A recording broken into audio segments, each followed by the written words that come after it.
अस्सलाम वालेकुम and welcome to current tutorials. अच्छा, आज हम स्टेपर मोटर को देखेंगे। ठीक है, इसकी types, advantages, disadvantage, application, specification check करेंगे। ठीक है, तो स्टार्ट करते हैं।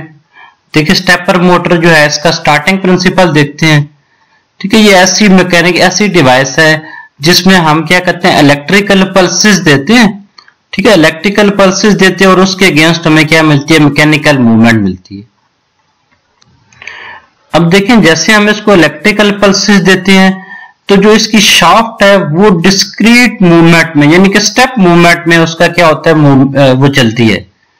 ठीक है, जब electrical the shaft of stepper motor rotates in discrete step increments, यानी कि इसके अंदर डिस्क्रीट स्टेप इंक्रीमेंट्स यानी कि स्टेप बाय स्टेप ये चलती है जैसे जैसे हम उसको पल्सेस देते हैं। ठीक है, और इसके अलावा जो मोटर की रोटेशन है वो डायरेक्ट उसका रिलेशनशिप होता है इनपुट पल्स के साथ।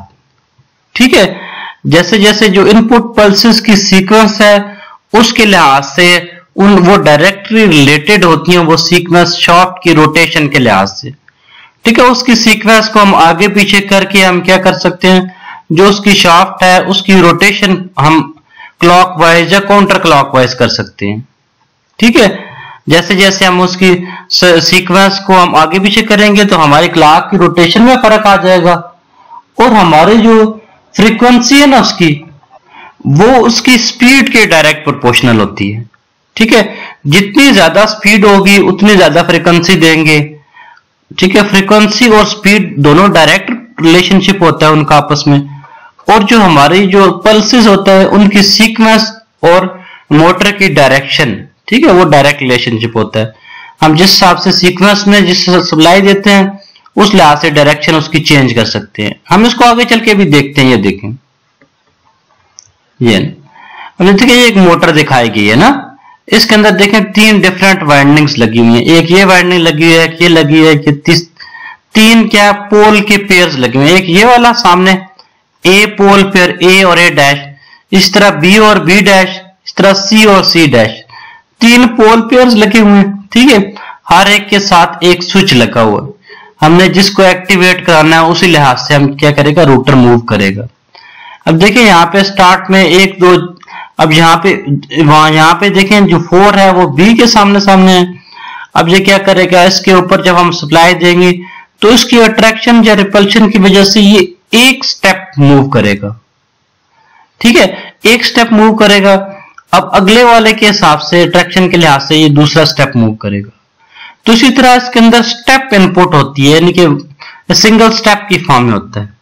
ठीक है, जैसे दूसरा मैंने आपको बताया, इसकी सीक्वेंस जो है वो रोटेशन पे मैटर करती है। तो जिस तरह हम ये स्विचेस ऑन ऑफ करेंगे उसी लिहाज से हम किसी एक को चेंज करते हैं। ठीक है, तो अगर इसकी और इसकी 2 स्विचेस की सीक्वेंस हम चेंज करते हैं तो उसकी डायरेक्शन चेंज हो जाती है। ठीक है, और इसके अलावा जितनी फ्रीक्वेंसी तेज होगी उतनी मोटर तेज चलेगी। इसकी कुछ टाइप्स होती हैं। Types of stepper motor, variable reluctance, permanent magnet और हाइब्रिड मोटर। ठीक है, ये चेक करते हैं। वेरिएबल रिलक्टेंस मोटर क्या होती है और किस तरह काम करती है। देखिए, जैसे कि इसके नाम से जाहिर है कि रिलक्टेंस इसकी वेरी कर रही है, तो जो इसका मैग्नेटिक सर्किट्स होता है वो फॉर्म करता है रूटर और स्टेटर के दरमियान, और जो टीथ्स होते हैं ना वो उसकी एंगुलर पोजीशन के लिहाज चेंज करते हैं। देखिए, ये जो टीथ बने हुए हैं। ठीक है, अब हम जब इसके ऊपर सप्लाई देते हैं, जब किसी एक पोल पेयर के सामने होता है तो उससे अट्रैक्ट या रिपेल्ड होके एक स्टेप आगे चला जाता है। जब इसके अंदर स्टेप मूवमेंट होती है तो इसी वजह से ये स्टेपर मोटर है। ठीक है, अब देखें, जब इसके टीथ ये वाले बने हुए हैं इसके साथ, तो इस वजह से इसकी रिलक्टेंस भी वेरी करेगी। ठीक है, जब रिलक्टेंस वेरी करेगी तो हम इसलिए इसको वेरिएबल रिलक्टेंस मोटर कहते हैं। अब ये रिलक्टेंस कैसे वेरी करेगी, अब ये इसकी एंगुलर पोजीशन के लिहाज से वेरी करेगी। देखिए, आप स्टेटर ये जो रूटर है फर्ज करें इस जगह पे खड़ा हुआ है तो इसकी एक स्पेसिफिक रिलक्टेंस है। जब ये एक स्टेप आगे मूव करेगा तो उसकी रिलक्टेंस चेंज होगी। ठीक है ना, जैसे जैसे ये आगे मूव करता जाएगा तो उसकी क्या मैग्नेटिक सर्किट की रिलक्टेंस जो होती है वो चेंज होगी। जब मैग्नेटिक सर्किट की रिलक्टेंस चेंज होगी तो इसीलिए हम इसको वेरिएबल रिलक्टेंस मोटर कहते हैं, क्योंकि वो वेरी हो रही होती है ना। ठीक है, परमानेंट मैग्नेट मोटर। ठीक है, परमानेंट मैग्नेट जो है स्टेपर मोटर है। अब देखिए इसमें दो चीजें हैं, एक रोटर है और एक स्टेटर है। ठीक है, अब ये जो स्टेटर है वो वैसे ही बना हुआ है वाइंडिंग की मदद से, लेकिन जो इसका रोटर है, ठीक है, ये परमानेंट मैग्नेट से बना हुआ। जब परमानेंट मैग्नेट से बना हुआ है तो हम इसको क्या कहते हैं, परमानेंट मैग्नेट स्टेपर मोटर। ठीक है, इसमें रोटर जो होता है परमानेंट मैग्नेट का बना होता है और स्टेटर बिल्कुल वैसे स्टेप साइज में बना होता है। अब आप ये सोच रहे होंगे कि इसमें फिर स्टेपर कैसे हो जाएगी। देखिए परमानेंट मैग्नेट का बना होता है, इसमें नॉर्थ के बाद साउथ पोल, साउथ के बाद नॉर्थ, नॉर्थ के बाद फिर साउथ, है ना। जब यह एक दूसरे के आमने सामने आते हैं, किसी एक फील्ड के जब तहत होते हैं तो उससे अगले वाले के फिर एक स्टेप मूवमेंट होती है। देखिए यहाँ पर आप सप्लाई देते हैं, एक पल्स देते हैं। ठीक है, आप इस केस में क्या सप्लाई देते हैं, टोटल एसी सप्लाई देते हैं, पल्सेस देते हैं। स्टेपर मोटर में हम हर केस में पल्सेस देते हैं। जो पल्सेस है उनकी सीक्वेंस चेंज करते हैं तो हमारी मोटर की क्या होती है, डायरेक्शन चेंज हो जाती है। ठीक है, जब उनकी फ्रीक्वेंसी चेंज करते हैं तो हमारी मोटर की स्पीड चेंज हो जाती है। ठीक है, तो हम स्टेटर के ऊपर सप्लाई देते हैं, इनकी सीक्वेंस के लिहाज से इसकी डायरेक्शन होती है। ठीक है, और जैसे जैसे फ्रीक्वेंसी बढ़ाते हैं इसकी क्या होती है, स्पीड चेंज होती जाती है। हाइब्रिड मोटर, ठीक है, हाइब्रिड मोटर जो होती है वो दो मोटरों को मिलके बनती है। ठीक है, देखिए जैसे परमानेंट मैग्नेट मोटर है, इसके अंदर परमानेंट मैग्नेट बना हुआ है ना, और एक और मोटर है वेरिएबल रिलक्टेंस मोटर, इसके अंदर क्या है, इसके टीथ्स निकले हुए हैं। तो हाइब्रिड मोटर जो होती है ये दोनों का मजमूआ होती है, दोनों को मिला के दोनों का कॉम्बिनेशनल इफेक्ट लेते हैं। अब देखिए इसके ऊपर दोनों चीजें, जो रोटर होता है वो परमानेंट मैग्नेट का बना होता है। ठीक है, और उसके साथ क्या होता है, टूथ स्टेटर भी होता है। तो दोनों चीजें मिलके हमें एक हाइब्रिड मोटर मिलती है।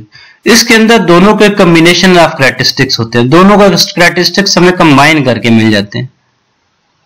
अच्छा, रोटर के दो सेक्शन होते हैं, एक जनरेटिंग सेक्शन, एक जो है मोटरिंग सेक्शन। ठीक है, वो ऑपोजिट होते हैं पोलैरिटी में, जिसको हमने ज़्यादा पहले डिस्कस कर चुके हैं। ठीक है, इसमें जब मोटरिंग सेशन हो गया, ब्रेकिंग हो गया, जनरेटिंग सेशन हो गया।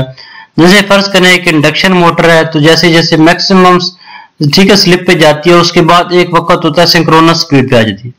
सिंक्रोनस से उससे आगे पे हो तो फिर उसके बाद एज ए जनरेटर एक्ट करना शुरू कर देती है। इसी तरह ऑपोजिट साइड पे दें तो वो ब्रेकिंग के रीजन में काम करती है। इसको हमने ज़्यादा डिस्कस किया हुआ, वो चेक करिए। एडवांटेजेस ऑफ स्टेपर मोटर, ठीक है, एक्सीलेंस रिस्पांस होता है इसका, स्टार्ट कर सकते हैं, अपनी मर्जी से स्टॉप कर सकते हैं, इसको रिवर्स कर सकते हैं। ठीक है, अब देखें इसकी मदद से क्या होता है, अब वेरी लो स्पीड के ऊपर हम डायरेक्टली क्या करते हैं, शाफ्ट को मूव कर सकते हैं। ठीक है, लो स्पीड अचीव करना इसमें पॉसिबल है। ठीक है, इसमें क्योंकि डिजिटल पल्सेस अप्लाई होती हैं तो हम क्या करते हैं, पल्सेस हम जैसे जैसे सप्लाई देते हैं उसी लिहाज से हमारा ओपन लूप कंट्रोल होता है, वैसे वैसे मोटर चलती है। जबकि सर्वो मोटर के अंदर क्लोज लूप कंट्रोल होता है। अब ओपन लूप कंट्रोल होने की वजह से ये क्या होती है, लेस कॉस्टली होती है, इसकी कॉस्ट कम होती है। ठीक है, इसके डिसएडवांटेजेस में यह कि रेजोनेंस के केस में आप सही तरह कंट्रोल नहीं कर सकते। इसको थोड़ा हाई स्पीड, जब हाई स्पीड होती है ना तो तब इसको क्या करता है, इसको ऑपरेट करना थोड़ा मुश्किल होता है। इसकी कुछ एप्लीकेशंस देखते हैं। सीएनसी मशीन में इस्तेमाल होती है, रोबोटिक्स में इस्तेमाल होती है, प्रिंटर के अंदर इस्तेमाल होती है। ठीक है, टेप रिकॉर्डर के अंदर इस्तेमाल होती है, रडार सैटेलाइट के अंदर इस्तेमाल की जाती है, कम्युनिकेशन सिस्टम के अंदर। इसके अलावा पोजीशन कंट्रोल के अंदर, ओपन लूप पोजीशन कंट्रोल के अंदर एप्लीकेशन में इस्तेमाल की जाती है, बायोमेडिकल में इस्तेमाल की जाती है। ठीक है, पोजीशन और एक्सरे रिकॉर्डर और वॉचेस, क्लॉक्स वगैरह में इस्तेमाल की जाती है। स्पेसिफिकेशन इसकी कैसे होती है, ठीक है, हम इसकी पहले टाइप्स देखते हैं।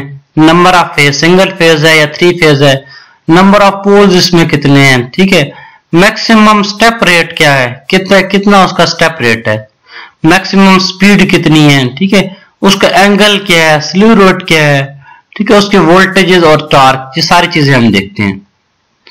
आप करंट ट्यूटोरियल्स को सब्सक्राइब कीजिएगा और मजीद डाटा आप हमारी प्लेलिस्ट में जाके वहां दे सकते हैं। डिफरेंट हर सब्जेक्ट की हर टाइटल के लिहाज से प्लेलिस्ट बनी हुई है। ठीक है, अल्लाह हाफिज।